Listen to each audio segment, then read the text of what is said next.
Welcome back to another episode of the Mechanics of Anesthesia podcast. Today we have the pleasure of welcoming Dr. Randy Moore to the MOA podcast.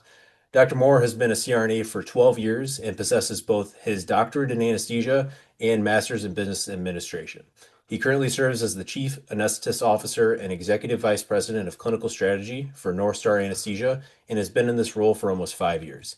He has also served in the Army and served as the president of the AANA for over 4 years. We are incredibly honored to have Randy Moore as a part of this podcast. And without further ado, welcome, Dr. Moore. Oh, thanks for having me. I've actually I like that you made me younger, but I've actually been a CRNA for 20 years, believe it or not. Wow. Wow. I I'll don't know take where. 12. I mean, it's gone by fast, but yeah, I appreciate the opportunity to have the conversation today. Well, even more Yeah, so an honor to have you on. We're 20 plus veteran in the CRNA profession, so that's even more of a honor to have you on the Well, we'll see how the podcast. conversation goes. You may change your mind. We'll see. Well, first off, we honestly just wanted to thank you for your service. Again, we're so happy to have you as a guest and appreciate the dedication you've given to both our country and profession. Well, thank you. Um, yeah, definitely. So first, we just kind of wanted to start with a little bit on your journey from like CRNA to executive leadership. Hmm. So first off, was being a leadership position like kind of always in the cards, or how did that go from CRNA to leadership? That's a good question. So it's interesting. Like, so we just talked about me being in the profession for 20 years. So my hunch is if you if you were able to get into a time machine and go back to when I was in anesthesia school, and you would have polled my classmates on who was least likely ever to be put in a leadership role, I'm pretty sure my name was going to be at the top of that list. So, and when I was in anesthesia school, I was completely in love with the art and science of anesthesia, and anything that wasn't anesthesia, I felt was a distraction. So like I had zero interest in any of the leadership stuff that was available. I didn't, volunteer to be on a committee or to be a representative to a board or to do anything, honestly, that wasn't in the OR. And so um, I think it was probably a surprise to folks, when I finished up my training and then pretty quickly started to move into leadership roles. But, I think that notwithstanding, my leadership journey, I think, started when I was 17, when I went to United States Army infantry basic training. And so it was my first real exposure to leadership, if I were to be honest. And there are elements of military leadership that I don't subscribe to, but a lot that I do. And it was a very formative, I think, experience for me and kind of implanted in my brain like the importance and value of leadership. So that was always kind of in the background, even if I wasn't in a leadership role. So after I finished my training and I moved into my first big boy anesthesia job, I pretty quickly started to develop a real interest in leadership. And at that point in time, I had worked for a physician-owned anesthesia group in Springfield, Illinois. And they were all partners, and they were not particularly interested in inviting me into their leadership team as a CRNA. So I knew I had to scratch that itch in a different way and in a different place. So I started to get really involved in the Illinois Association of Nurse Anesthetists. And then after a period of time, I decided that I wanted to be in a formal hospital kind of leadership role. So I moved to a different facility and then pretty quickly got into hospital leadership. And then after that, the leadership opportunities kept coming, whether it's inside hospital leadership or within the AANA. And, that has continued until today.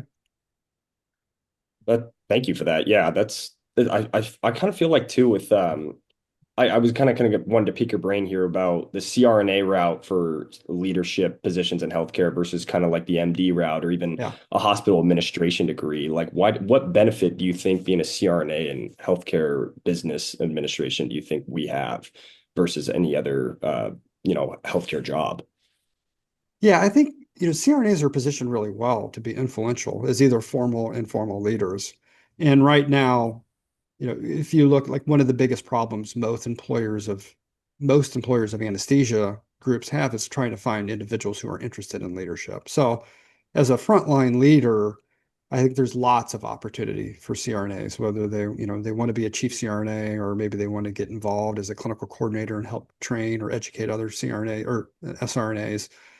involved in quality programs, acute pain. So there's a lot of leadership opportunities at the site level. I think the hard thing about being a CRNA leader at the executive level is, and I've referred to this a little bit as the 5%, 3% rule. And so the 5% rule is, I think, walking the streets today, there are about 5% of CRNAs who are both have the aptitude and the interest in being in a frontline leadership role. Now, there's tons that have aptitude, but don't have interest. So you have to have both. You have to have both be interested in doing the work and have the skill to do it. So let's call that 5%. And I think there's probably somewhere around 3% who can be in what I would characterize as a strategic role. So a strategic role is, you're thinking longer term, you're using systems thinking, you're able to manage large teams and deal with difficult situations and difficult people and set strategy and all of that. The hard thing about being a strategic leader as a CRNA is, if you look out into the anesthesia business ecosystem, there's actually not a lot of jobs. There's not a lot of opportunity. North Star is, the only large anesthesia platform that I'm aware of that has a CRNA on its executive leadership team. So I'm both the kind of chief clinical officer of the CRNA workforce, but I'm also the chief strategy officer of the entire clinical side of the organization, which is a truly unique role.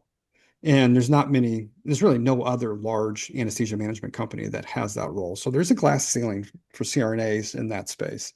However, if you want to move into, let's say, hospital leadership, you can be a hospital CEO. I know several CRNAs who are hospital CEOs or have been hospital CRNA CEOs. The other vector is entrepreneurship. And so I know CRNAs. I have buddies who are they're CEOs of their own groups or they're managing partners. So you're off to the races. I mean, there's tons of opportunity in that space. So as you think about whether you want to be in a formal leadership role or not, there are vectors of attack here in terms of just being clear-eyed about where that is and where some potential challenges might be. And if you've got the skills and you have the interest, there is tons of opportunity out there. So with that being said, then did you like carve your own path as a leader in the CRNA in a hospital setting, or did you try and change the Yeah. culture? So and this is probably, I probably need to talk to a psychologist about this, but I have been there's a couple things that I think have driven my career. One is I have, up until relatively recently, had just a blinding hot career ambition. And so I just was always interested in growing professionally and seeing myself move up in organizations. So there's that. And then, there is the piece of this around why or how folks move into certain leadership roles. The important to understand is that um, it's okay to have blinding, red hot ambition, but you got to be doing it in part, at least, in the pursuit of solving important problems for people. And so, we've all, I think, worked with people who are really concerned about their career and about their titles and about recognition, but actually don't want to do the work. And so if you can find that intersection of this is someone who, yeah, they have ambition, but they also are doing it in pursuit of important goals and they're helping people and teams achieve uncommon results, then you're going to be successful. And honestly, I promote people all the time, within the organization, and I want to work with ambitious people. In fact, I don't want to work with someone who doesn't have ambition. And I think personal ambition is fine. And I think society or, the leadership guru crap that we see sometimes say, well, you should be completely servant leadership. You shouldn't have any kind of personal ambition, which I think is complete bullshit. I think, as long as you're doing what you're doing in pursuit of something bigger than yourself, I think it's perfectly fine to be both ambitious, but as well, you want to help teams and people achieve uncommon results. Yeah, and I remember when you were talking to us a couple months ago, you would mention that little four quadrant graph of Yeah, it's like you're rather willing or you're not is yeah, on one side of the quadrant, and then the other one is if you have the ability or not or right. something like Yeah, that, right? So if it's like kind of hard to find like what that 3 or 5% of people are on that upper right hand track, right? yeah. Yeah, Yeah, I that's call it's my down and dirty leadership assessment tool. So the example of if I sometimes I'm brought into conversations because we have a leader that is not meeting expectations. And so what I'll do is I'll walk the team through, okay, this is what you're referencing, this 4-box quadrant. Is he or she a can or can't? Uh, and is he or she a will or a won't? So if it's a can't and won't, easy decision. Yeah. So yeah, they both can't do it and they don't want to do it anyways. The hard one is, and even like folks who can but won't. That's actually a pretty easy decision for me. Is I acknowledge that you have skills. I also acknowledge that you're too lazy to use them, or that you don't want to do the Yeah. hard work that's involved in your role. The really hard one for me is individuals who want to be successful but lack the skills. Those are the ones that I think we should invest some time and energy and try to manage them up so that they can kind of chin the bar. Those are the folks I will invest time in. I won't invest any time in anyone who has the skills but don't want to do it, but doesn't want to do it, or doesn't have the skills and also doesn't want to do it. That was going to be a question I had for you that if you have commonly if you see people that you have to invest time in or you have to train that have the will to do it, but maybe not necessarily the business mindset or that professional mindset. That was going to be a question I had for you is what's your strategy for that? What's your mindset in terms of that? So I start with assuming it's my fault first. And the reason why I say that is because, a lot of people who've been flagged as underperformers actually don't know what success looks like. No one's ever said, these are my expectations of you relative to your You need to performance. achieve these, yeah, or Yes. you need to exceed these, yeah. This is the scorecard. This is the scoreboard. And Yep. I shockingly, and I'm making this number up, I don't know what it is, but I would say north of 50% of people who are underperforming in their role, they're doing it because no one has sat them down and said explicitly, this is what success looks like. This is what I want you to prioritize. These are the behaviors I want to see from you, and these are the outcomes I want you to drive. So that's the very first part, is you assume it's your fault. If you're managing someone Yep. who's underperforming, it's your fault until proven otherwise. And the way that you make it not your fault is you sit down and you have that explicit conversation, which is a gift.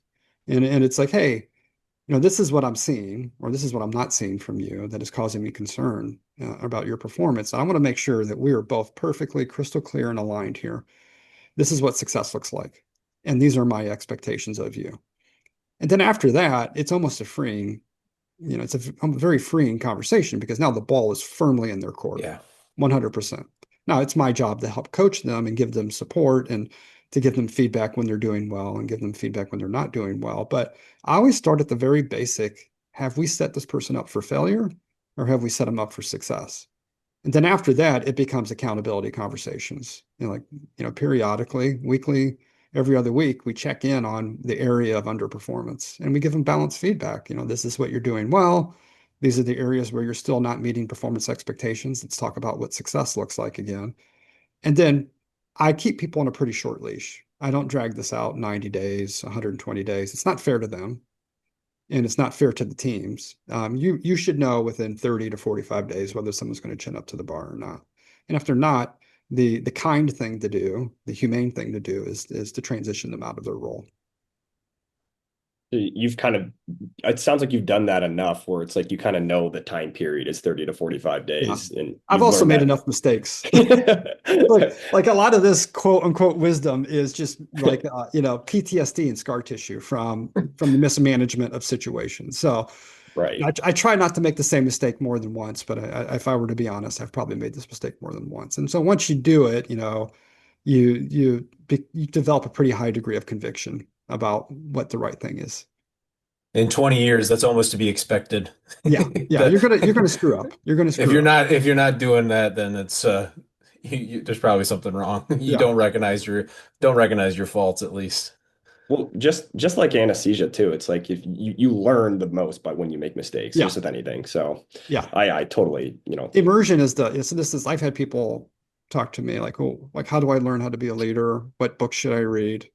And I'm not anti-book or anti-podcast, not by any stretch of the imagination. Or, how I want to start a business, but I don't know how. And my advice to people always is you do it.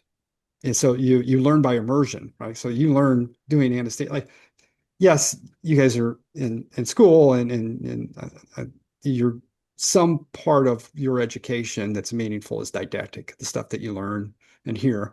But I would argue 90% of your learning is and will continue to be in the operating room Absolutely. doing the thing. And that is exactly what it's like in leadership. That's exactly what it's like in starting a business. If you want to learn a language, which I've never done other than this one, you learn by immersion, right? And you know, in any skill that you want to acquire, you have to get into it, and that's really the only way to truly develop competency. I mean, I could think all three of us can even attest, just even starting this podcast, like we've already made so many mistakes. Yeah. And, but yeah, I mean, we had no idea what we were doing at first, but, we trial and error and eventually So look at, some people more than others, right. some people more mistakes than others. But But yeah, anyways, transition a little bit differently, talk kind of the business behind healthcare. I remember you also speaking to us about like the quickest way to kind of bury, if you were like a hospital CEO, to kind of ruin your chances of continuing was to ruin anesthesia. Yeah. I remember you saying that specifically, but I don't remember the why. So why is that versus Yeah. why is anesthesia so important? Yeah. The first rule of CEOs, hospital CEO school, if there was one, was, don't screw up an anesthesia transition. So, and the reason why that is, it's and they just to zoom out for a second. So the hospital, the operating room of the hospital is its economic engine. So call it 80% of all margin, hospital margin comes from its operating room. The hospital operating room subsidizes almost every other part of the hospital. So it's critically important to the financial health of an organization. Now, I am a CRNA. You all are soon going to be CRNAs, and I'm sure there are SRNAs and CRNAs, and maybe even anesthesiologists listening in. I hate to burst people's bubble, but we actually don't bring revenue into the hospital. We're not rainmakers. We're a cog in the wheel. We're a very important part of the process because you can't do anesthesia or these, super fancy procedures without us. But we don't actually generate revenue. We are a cost center. Sorry, guys, but we're also a very important part of the process. So you want to keep operating rooms open because they're the financial lifeline for your hospital, and anesthesia plays a really important part. So if you go from being, call it 90% staffed to 30% staffed because you've screwed up an anesthesia transition, that is a potentially career ending, at least a job ending situation if you don't, as a key decision maker. So there are significant switching costs. There are some risks. There's also opportunity. Like if your current anesthesia program is underperforming, whether it's insourced, meaning you directly employ the CRNAs and anesthesiologists, or whether it's outsourced, meaning you have a third-party vendor, and it's not going well, then you absolutely have to turn that around or switch. But there is a strategic way of doing that. And what I've observed is some hospital CEOs are very, very strategic and very effective in making the turn, but a lot of them really struggle because they don't think about anesthesia until they have to, and then they don't really think about the second and third order consequences of making a big change, and they rely on unreliable guidance, and that is, someone telling you that things are going to be easy and cheaper, when in fact they're going to be really hard and very expensive. speaking of the anesthesia groups, and not talking from a perspective of hospital-owned private groups or national organization, what do you think sets apart one anesthesia group from another? Because Ben Dillon and I, our class, and we're about to graduate in May, and I know you've written about the these new generation of CRNAs that are graduating that have a keen eye for picking the right anesthesia environment, the right anesthesia group. What do you think sets apart, whether regardless of the anesthesia group type, what do you think sets that apart from one or the other in terms of wanting to go to work for Yeah, someone? I will say that from my perspective, and I think I'm right about this. So the best way to recruit and retain, whether it's CRNAs or anesthesiologists, is actually not compensation. I think compensation is table stakes. You have to be market competitive. So if there's a scenario where you're paying, 10%, 20%, whatever below market wage, you're not thinking about this right, because that is the table stakes. That is that's the expectation, market competitive compensation. Everybody's pulling that lever. It's the right answer. So if you're under market, you need to get to where you need to be in order to be competitive. But that's not how you differentiate. That's not how you win hearts and minds. And that's not how you bring people in and keep them for a long period of time. The way that you bring people in and you keep them for a long period of time is culture. Culture is strategy. And we all know that teams are more resilient, more connected, and more effective when there's high culture. And they're willing to stick around a little bit longer, even if it takes a little bit too long to move on compensation, or maybe even if it takes a little bit too long to deal with an issue that, needs to be dealt with. They will give you the benefit of the doubt, and they will stick together because they care about each other and they care about their work environment. And the single most effective way to inflect on culture is your site level leadership. So the way that I think about this is, I'll come into a facility. Maybe I've been consulted. North Star is a large organization. We have I wish I could tell you that I know everything about every facility, but that's just not true. So there are times where I've been brought into, man, we're really struggling here. Like the vacancy rate is high and getting worse. The turnover is getting, worse. We're having to pay a bunch of premium labor money for locum tenens. We don't know what's going on here. And my default heuristic on this is I assume it's a leadership problem until proven otherwise. So if you tell me we're market competitive on compensation and we have turnover and vacancy and premium labor spend, I'm 90% probable, or I'm 90% certain, without knowing anything else about that site, you've got a leadership problem that you need to go sort out. So to make, I guess that was a little long-winded. My heuristic on this is compensation is table stakes, but you differentiate with culture. And the best way you differentiate with culture is have great leaders. And, if it's an anesthesia care team, that means an anesthesiologist and a CRNA working together to lead the team holistically, a team, not meaning not one silo is anesthesiologists and the other silos is CRNAs. They need to be an integrated team, and they need to have leaders representing them and advocating for them and creating a great environment where they can learn and grow. Now, that is easy, very easy to say, but actually very difficult to do. And if you're able to do that, watch out. You literally can't lose. And as long as you're able to strike the right balance on compensation and benefits and stuff. Yeah, I remember you saying too that like you've never seen a culture that was good where the anesthesiologists and the CRNAs had separate break rooms either. Yeah, it doesn't exist. Yeah. The silos. If they're not breaking bread together, drinking coffee and talking shit in the same room together, then it's going to be a shit culture. I can, I've never seen it work because now you've created two separate teams. We're supposed to be the same team. You've created ego and division. You've created hierarchy, and you've created a work environment in which they don't see each other as teammates.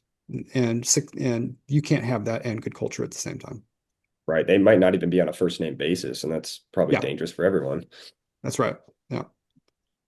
You answered about half the questions I had for you all. That is true. But I guess like continuing to talk a little bit about leadership, I guess like what qualities like truly define like an effective leader in anesthesia? Yeah. I think so I come at this, and this is kind of like our whole like philosophy of life and philosophy of leadership is kind of influenced by your experiences, right? So the mistakes that you've made or I've made, the successes that I've had, my observation of good leaders, my observation of bad leaders, the information I consume, whether it's books I read, articles or podcasts or whatever.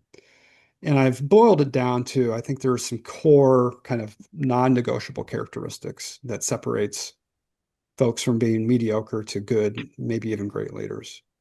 And when I look at great leaders, there are things that seem to really pop and seem to kind of consistently be there. And the first one is you run at problems. So, and I refer to this within the company as do the hard shit today. So, one of the things that I see happen so frequently is avoidant behavior. So avoidance compounds, right? So the more you avoid something, the more costly it becomes. So people who are like really good leaders realize that this issue, I may not know exactly how I'm going to solve this problem.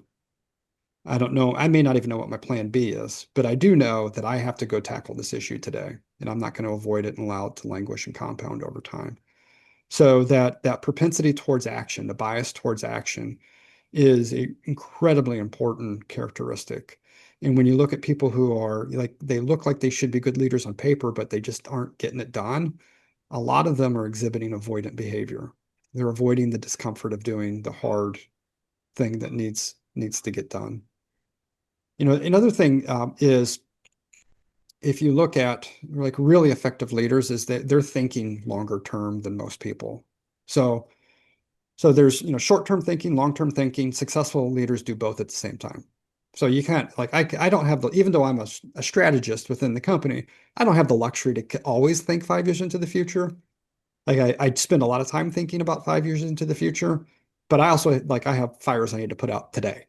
And so the problem is that people over rotate toward short-term orientation off, and new leaders and even some experienced leaders will just constantly be in the cycle of short-term firefighting and not zoom out and think about, well, like what are the core issues, the bottom of the iceberg issue or issues that are driving all of this firefighting I'm doing right now?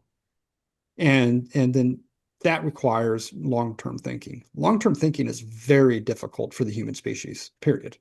It's even more difficult for CRNAs and anesthesiologists because we're literally educated and trained to be short-term thinkers, right? When you're in the operating room, you don't have the luxury of sitting down and saying, well, let me think about why is this patient hypotensive? Now you treat it and then you think about what the causes are, but a lot of what we do is very short-term gratification. Short-term, like see a problem, fix a problem, see a problem, fix a problem. You know, Putting out it, putting it out the small fires every single day. yes.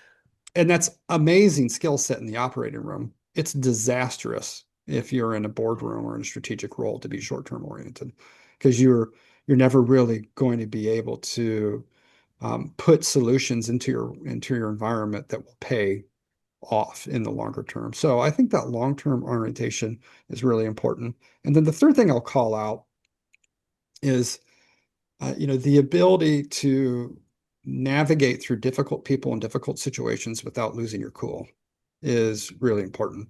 And if you're in leadership, if you work in a surgical environment, period, you're dealing with strong personalities and high stress situations. And then you add in, the fact that you're in a leadership role, like you are drinking from a fire hose of like really difficult conversations and difficult people. And I don't actually always excel at this. I sometimes lose my temper. I'm getting better as I get older, but watching someone like navigate through like a textbook asshole situation and do it really well and talk people off the ledge is a communication and EQ kind of combination skill that's really impressive when you see it. I need to know the years of therapy you've had to be able to just calm yourself in some of these situations Well, because even me. if I'm sure if my wife was standing right here, she would be rolling her eyes so hard that she'd almost enter into seizure-like activity. Because I mean, she's definitely, and there like there was a recent incident where like I was on a call. It's like this is like not like this is not the Pentagon here. We're not like this is not a life and death situation. And I was like, and I ended the call. I was like, I was such an asshole. And then, Yeah. then I called the person up and said like, hey, that that was out of line. I wasn't the best version of myself. Let me tell you, I'm not going to explain, I'm not explaining away what you just experienced, but I want you to give you some context. And this is more about me and more about you. So as much as I pontificate about this stuff, sometimes I don't always take my own medicine. That even kind of rolled into my next question is kind of so like how do you decide like whether you're going to be strict or like have that human approach? And it kind of seems like you can have that strict side at first and then you call them back and you let them know like, hey, I didn't mean to be an Yeah. ass about that. Yeah.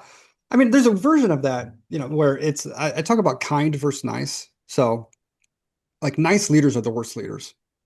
So, like an example, like a kind of trite examples, like if the four of us were having a conversation and I have a big chunk of broccoli in my teeth, and we end this conversation, everybody sees it, and they walk away, and they don't make fun of me. That's nice. Now, if you were kind, you would say, "Hey, dude, you got a big chunk of broccoli in your teeth," and maybe a little uncomfortable for you, maybe a little uncomfortable for me. But at the end of that, I was like, thank you. And I would think, I'm glad that person told me that I had broccoli in my teeth. That's kind. So with leadership, I think there is a cancer of niceness in leadership, which is actually a form of avoidant behavior. So I want to be liked so bad that I'm not willing to tell this person that they need to show up at work on time, or I didn't care for the way that they composed themselves in that difficult situation, or they're not meeting my performance expectations. That's nice because I want to be liked and I don't want to be uncomfortable, but it's not kind. And kindness is telling the person the truth in a way that's empathetic, in a way that helps them understand that you care about them, but also be real. And don't tell someone they're meeting your performance expectations if they're not, because that's actually cruel. That's cruelty, and being delivered through a smile. And I don't think that's right to that individual or the teams they're supposed to be leading.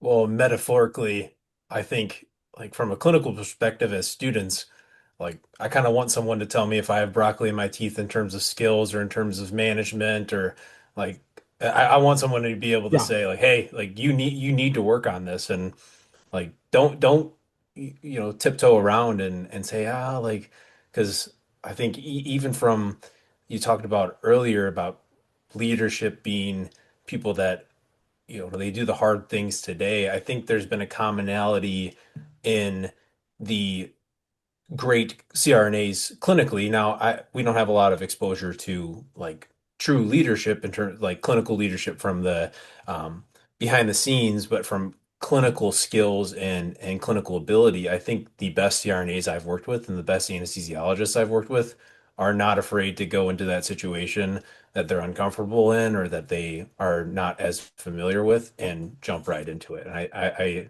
appreciate kind of that you made the comment from I think from a leadership perspective, but I kind of think of that too. The same applies for clinical abilities as yeah, well. yeah. And I so just 2 weeks ago or so, I had a leader.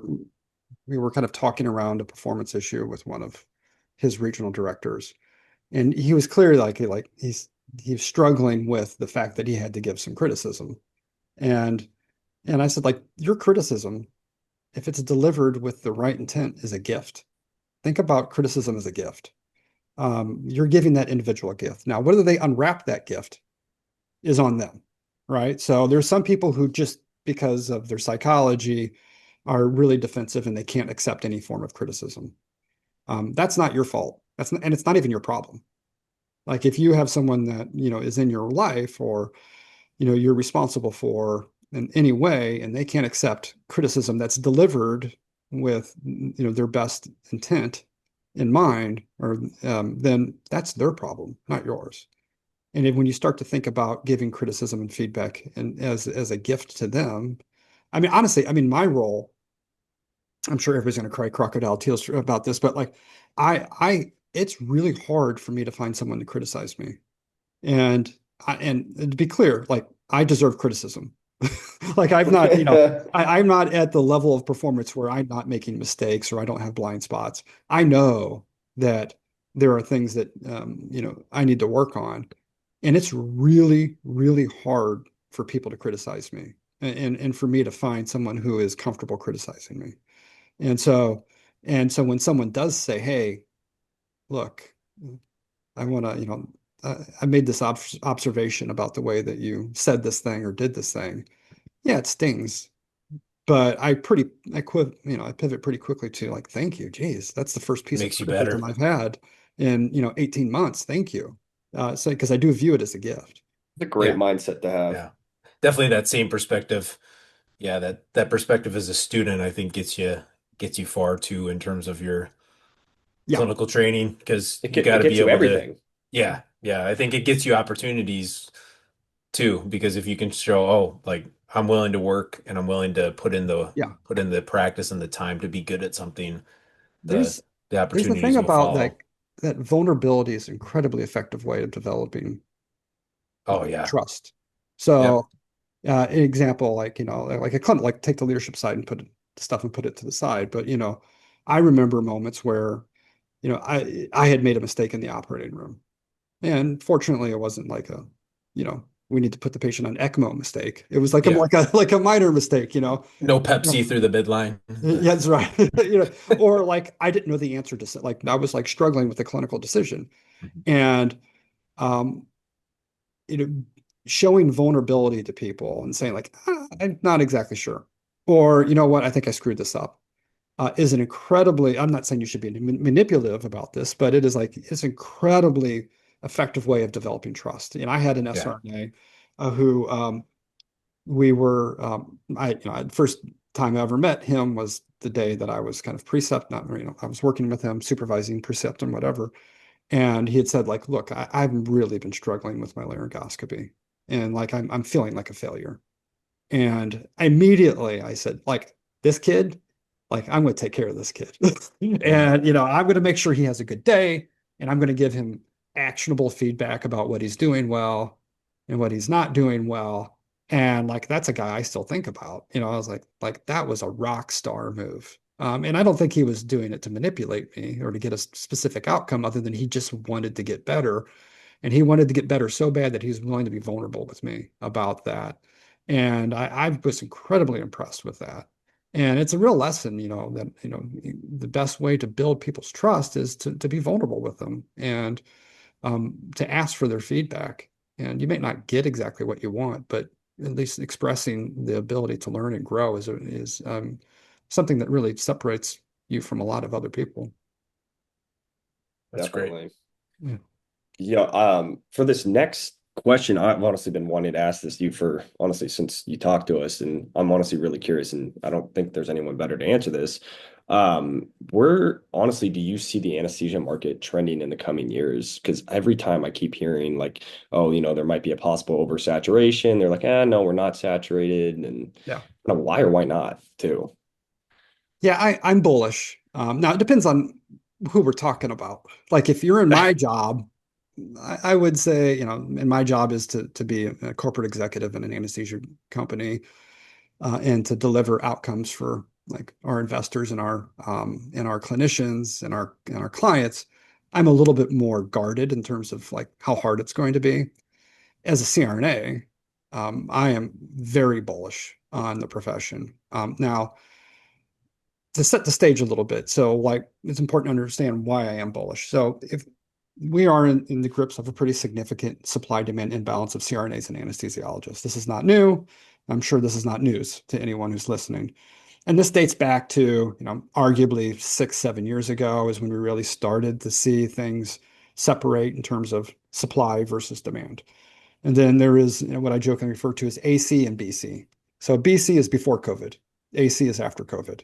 Hmm. So BC, like, it's getting kind of tight out there. COVID hits. Now, COVID is not a disruptor, it's an accelerant.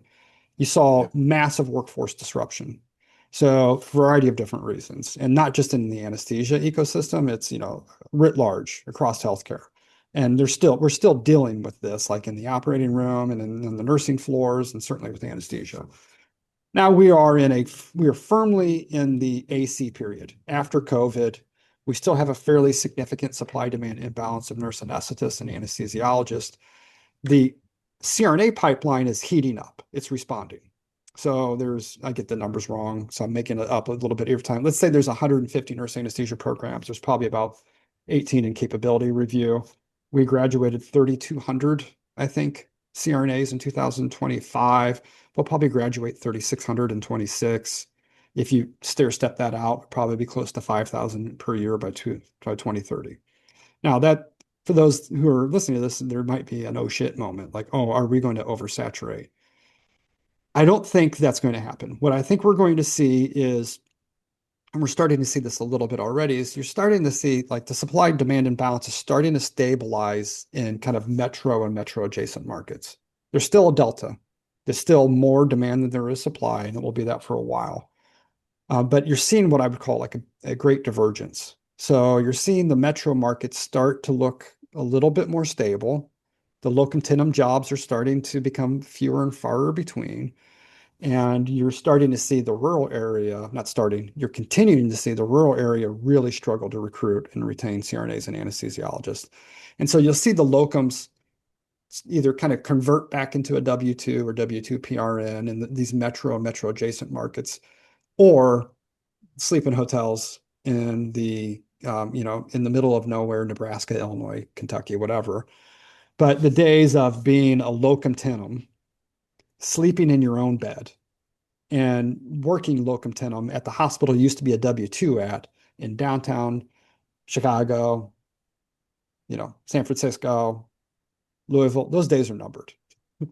So the easy locum money is going to get harder and harder to find, and it's going to be more about finding the harder locum money if you're a locum. Places where people truly don't want to work. Truly don't, yeah. Like it's like locum work. People roll their eyes when it's like locum work is supposed to suck. You're supposed to be, like at a Red Roof Inn in the middle of nowhere, Nebraska, doing stuff no one else. $30 a night. Yeah, that's right. Well, you're getting paid that for that reason. You're not supposed to be a locum and sleep in your own bed, dude. That's not how it works. And that has been the case for several years now. You're going to see that stuff go away because these are cycles. That's how it works. But I don't see any situation in the next 5 to 7 years where we're talking about a real oversupply. And that's because demand is still going up. So think about the baby boomers. These people are needing so many colonoscopies and knee surgeries. The silver tsunami is going to really resulting in a significant consumption of healthcare. You're seeing a bunch of like a material amount of surgical volume leaving the hospital and going to the ASCs. And guess what? CRNAs predominate in ASCs. Why? Because we are more cost effective than the alternative. So the demand for CRNAs is not going to go down. The supply is going to is heating up. But I don't think we're going to have anything that's going to look like an oversupply in the near term. So if you're listening to this and you're in school or you're planning to go to school, you're still the right decision. You're going to have way more job offers than you probably can deal with. You're going to be fine. But if you look at, there's a period of time where CRNA compensation went up 30% in about 36 months. Like that's not sustainable. Now CRNA compensation is continuing to go up, but it's going to go up in a more, I think, sustainable and stable way. And I think that's good for the profession. Like we don't want a profession. I mean, it sounds crazy for me to say this, but like 30% every 36 months puts us on an unsustainable trajectory. And hospitals can't subsidize that all. It's right. And that's that you also said, I think I remember somebody saying that like that's when hospitals start to get creative and they start getting like what they start getting like ER physicians starting to do anesthesia. Well, I've got some horror stories for you.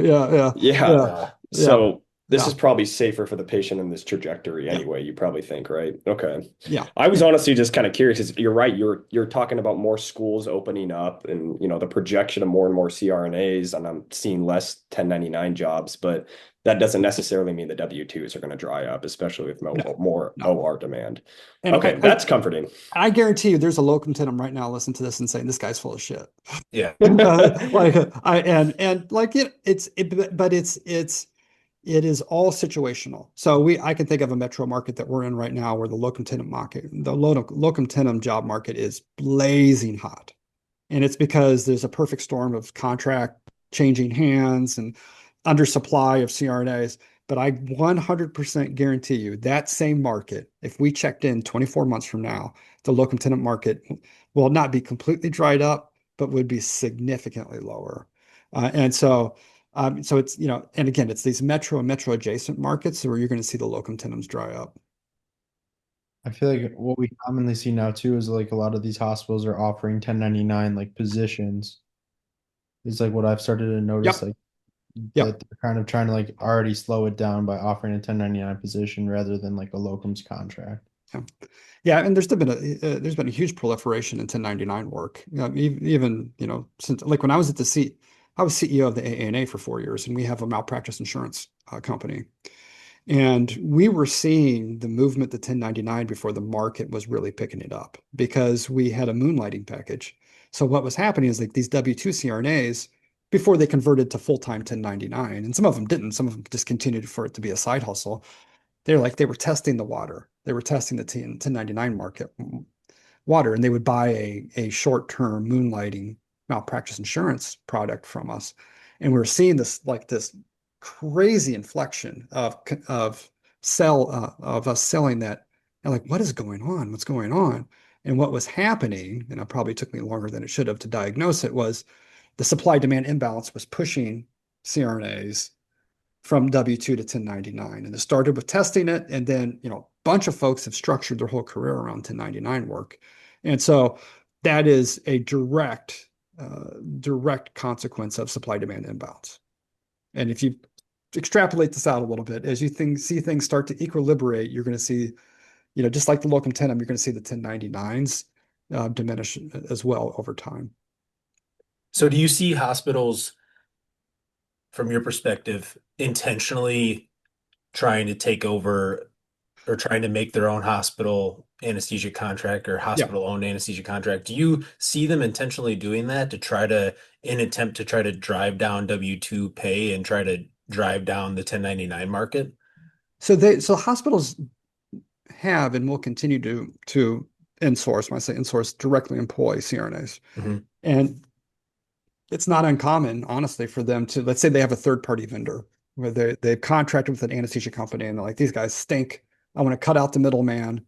I want to get rid of the subsidy and I want to directly employ the CRNAs and anesthesiologists. So that does happen. It is happening. It will continue to happen. We're also seeing the inverse of that, which is the hospital's like, all right, time out. This sucks. We are terrible at recruiting and retaining and managing and billing for revenue cycle for anesthesia. We should have never done this. We are spending 2x what we would have spent if we would just gave the damn group its subsidy request, and then they outsource again. And so the trend has been change from the status quo. So if the status quo is not working, hospitals will say, hey, this group sucks. Let's give the contract to another group, or this group sucks. Let's insource, or we suck. Let's outsource. It's that we are unhappy with the status quo. And what they're experiencing is, more often than not, the biggest driver is they're unable to recruit and retain CRNAs. And that's their blocker for growth. That's their blocker for keeping the operating rooms open. So if that status quo doesn't work, they're like, we got to try something else. We got to switch our vendors, or we got to insource, or we've got to outsource. So that's what's driving all of that contract churn. And the biggest component of that is CRNA staffing by a long country mile. Because correct me if I'm wrong, if you can't hire and retain CRNA staff, you really only have two options, and that is to shut down ORs or hire 1099 100%. employees, which is far more expensive to the dollar in terms of their payment. Yep. And they'll, and in the short term, locum tenens, right decision. I mean, and there are unintended consequences to fill the transition. So I jokingly say locum tenens are like norepinephrine. Like there are times that you need it, but if your patient is on norepinephrine for a long period of time, guess what? You have other problems. You have a very sick patient. So, and that patient's probably not going to, do well. Yeah. So if you are experiencing a transition, a crisis, and you need to bring locum tenens in, do it. That's right answer. Absolutely right answer. Keep those operating rooms open, take care of those patients, take care of those surgeons. To say I'm not going to employ locum tenens on principle is just stupid. Yeah. Now, if you are a month, a year, 18 months, 2 years after this event, and you're still 50%, 30%, 25% locum tenens, you're in bad shape. There's something, your patient is sick. There's something going on at that site, compensation, culture, leadership, that it needs to be fixed, because it should not be locum tenens city 2 years, post event. The Band-Aids can't fix the shotgun hole, to say the least. Exactly. Yes, that's right. That short-term thinking you were talking about too. Yes. Short-term expedient, long-term stupid. Yes. Yeah. Early on in our training, and I don't think I really appreciated this until I got closer to graduating, but someone told me, from their perspective, the 5 C's, and it's always stuck with me. I kind of want to hear your opinion and how you look at this, but someone said, in terms of when you're looking for a job, you should look at the 5 C's, and it's culture, cash, commute, cases, and chair. And they said, you need to rank these. What's most important to you, and line up your job search I like that. accordingly. Now, So now chair it's is like the comfort so level of the chair. chair. They give you a I'll stool. yeah, I'll give her credit where credit's due. It's one of our professors, and Uh-huh. um, the way she explained it is that if anesthesia has a shitty chair, it's a shitty work Oh, I environment. love That's it.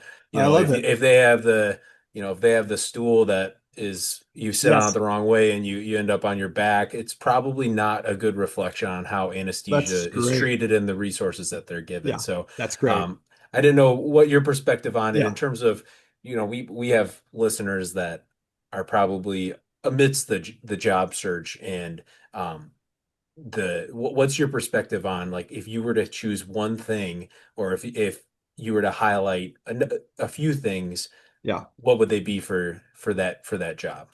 I'm afraid I don't have anything as clever as the 5 C's, but I do I have know it's really good. I I'm have a gonna get a similar tattoo of run. I it. have a very similar run, which is I think it's incumbent. If you're a job seeker, you're at the point in time where you are getting serious about, okay, I need to narrow this thing down.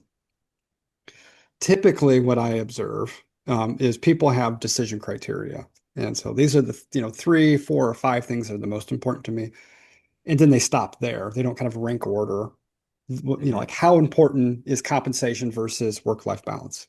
How important is geography or location versus scope of practice? And so, it's mostly incumbent on the job seeker, or not mostly, completely incumbent on the job seeker to be very clear-eyed, like what are their priorities? And there's no wrong answer. There's no wrong answer here. It's So all unique. It's it's all all it's all unique it's to the all yeah, person. up to the individual in terms of, how they think about this. And then what I would do in a very geeky way is, you have a long list, get your long list of opportunities to a short list, and then compare the offers that you have, with that rubric. And so if geography is number one, meaning you have to live in downtown Chicago or you have to live in downtown, DC, then that's number one. And no judgment. That's fine. That makes sense. So now you've narrowed your universe of options down to downtown Chicago. Then he goes, well, what's your second one? Is it compensation? Fair enough. That's fine. What's market competitive? What are you looking for? Are you looking for high base, or are you looking for high incremental earning? Meaning like you're willing to hustle and you want to take call and you want to, work longer shifts because you know you can juice your compensation in a material way. Perfect. That's number two. Scope of practice. How important is scope of practice to you? What are you okay with not doing?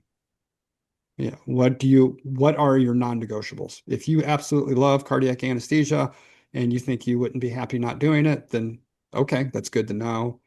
If hate pediatric anesthesia and you never want to do it again, okay, that's good. Dylan. So are you are you okay with, not doing blocks? Or is doing peripheral nerve blocks absolutely integral to your, fulfillment as a CRNA? So then you like then there is I kind of hate work-life balance as a category. I It call it doesn't exist. yeah, so There's it's no called such thing. work-life integration, right? Yeah. So how do you integrate your work life, with your personal life, and is there a balance that you are comfortable with? And because there's trade-offs here. So, Yeah. do you want to take call? Do you hate call? Do you want to work 24-hour shifts? Do you want to work straight eights? Do you want to work nights? Like being clear-eyed on that. And then the other thing is, culture, and which is, I think, a kind of a kissing cousin to scope of practice. Like Yeah. typically, if you have scope of practice, there's pretty good culture, but Yep. um, and so, like, do you have, do the CRNAs like their jobs? Do they like the people they work with? Do they look forward to going to work? Can you see that these people are talking to each other and giving each other a hard time in the break room and hanging out with each other after work every once in a while? Yep. Like that's important. That's actually way more important than people appreciate. And then you go through the run and you say, all right, I'm willing to trade off a little bit of compensation for scope, or I'm willing to trade off a little bit of scope because this is the perfect location. I can walk to work. And being really clear-eyed on what your trade-offs are, then I think you're going to feel better about your Yeah. decision versus like completely like I think the biggest mistake is to have one thing, which is compensation. If you're making your decision exclusively because of compensation, there's a very high probability you're going to wake up and be unhappy with your decision and try to figure out how to get out of it. I remember you saying this was when we were in our first year, and I'll never forget this. You said the grass is always greener above a septic tank, and I'll Yeah. always remember that. And I actually wrote it down in my notes when I Uh, made a little note saying, "Okay, job search," because I remember you saying that. It just stuck with me because it's yeah. very true. Sometimes the most amount of money, the highest sign-on bonus, is Yeah. in the worst place that you could work. Yeah. There's always like what I say is like ask questions. If you Yeah, like if you are, if the base, if the sign on or whatever is 20% above what the market is showing you, that's like yeah. let's do some due diligence here because it doesn't mean it's a red flag, but it's certainly a yellow flag and you should do your homework because that's not supposed to work that way. The, basic economic theory says that, that level of market disruption with compensation means that, there's something going on there. Yeah, and I think for anyone listening, um, don't be afraid to like from our perspective as RVU students, we go to usually about 6 different clinical sites during our training, and I think that is very advantageous Yeah. because you see different environments. So, even from applying to CRNA schools, yeah, you want to apply and see if you can get in. But I think that's a kind of an undervalued perspective from the application process is looking for schools that you're able to go train in community. You're able to go train in urban level one trauma centers at Yeah. an academic facility, then you're able to go train in a rural critical access hospital. And I think that's a positive from our clinical training and from the perspective of the job search, it allows you to be able to see different environments and different work environments. Yeah. There's seems to me like there's three decisions you got to get right, or you're going to be absolutely miserable. One is who you marry or who you spend your time with. Yep. Number two is where you live. Number three is where you work. And if any one of those three are off, then your happiness levels drop significantly. So those are the areas where like you really got to do your homework. Yeah.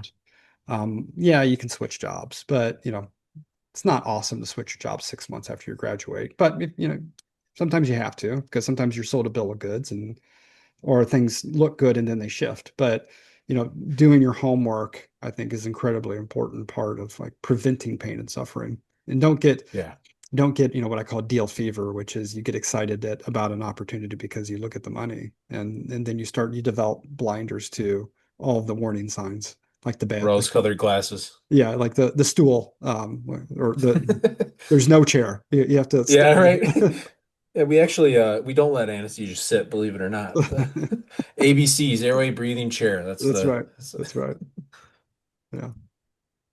So, well, to start to like wrap things up, we always offer at the end, if you can offer like one piece of advice for anyone looking to become a CRNA or who's already a CRNA, maybe even looking to go into like leadership position, what would it be? So I've been thinking a lot, maybe I should write about it. This idea of a productive zone of discomfort. Mm. So like I'll use you three as an example. I imagine, even I know you're kind of towards the end of your training, but I imagine you all three are probably experiencing pretty consistent discomfort. Not Yes. just with this conversation, but also with, like, Healthy discomfort. Healthy yeah, like discomfort. the operating room is an intense environment. Yeah. And you're always being watched, always being scrutinized and criticized, especially as an SRNA. And you're dealing with like an enormous amount of complex information that you have to memorize and understand and regurgitate in the operating room with your C exam and then with the big exam you guys are going to take here. So you are in a very high degree of discomfort. But this is what we know. Like that discomfort is creating a massive amount of personal and professional growth for you right now. Oh, Like look where you at it's now versus even 6 months ago. yeah. Like, It's infinite. It's yeah. infinite difference. And my advice to people, like especially folks like where you're at in your training, in your life, in your career is like, yes, take the big test. I think, let's lower the discomfort down to a more sustainable level, but don't ever find yourself in a position where you are completely comfortable. And try to find whether it's clinical, like do something, special, like subspecialize and something you're really interested in, like whether it's leadership, or business or pediatrics or cardiac or whatever it is, or start a business outside of anesthesia or run a marathon or learn a language, whatever it is. Find a productive zone of discomfort for yourself. And if you do that and you can stay in that productive zone of discomfort, you're going to experience exponential personal and professional growth. And it's the folks that I see, and I see this in anesthesiologists and CRNAs, is they become what I call locker slammers. Their light turned off the moment they pass the big test, and they're not curious, they're not growth oriented, and they just look miserable to me. And so whether it's inside the clinical world or outside of the clinical world, like don't ever lose the perspective that the discomfort that you're experiencing now has resulted in massive transformation and growth for yourself. Yeah.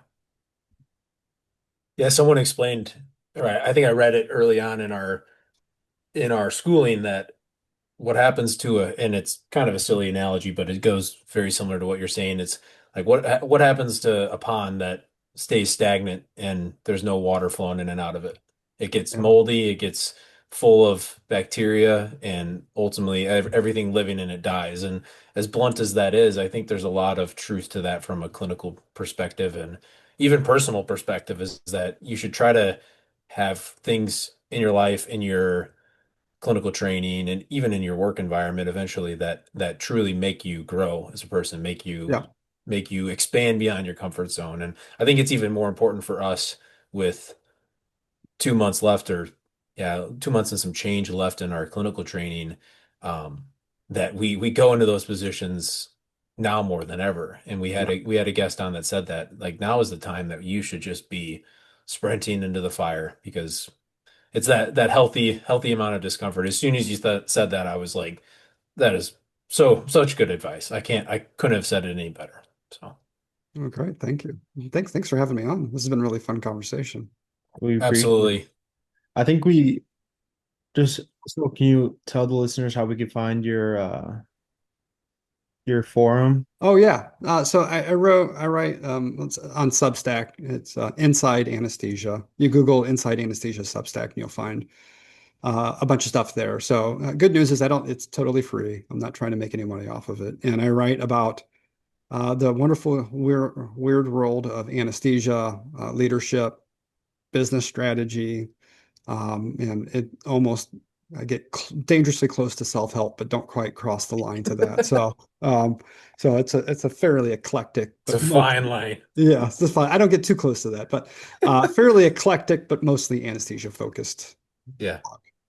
And Yeah, we like I are had mentioned earlier, that was I remember reading your one about the anesthesia contracts and just the turmoil in terms, or Yeah. the volatility of the anesthesia contracts. And I think it was sent, you must have sent it out at like 5 o'clock in the morning, but I sat there in bed and just read it because I was like, Oh, this is great, because it was so well written. So well, thank you.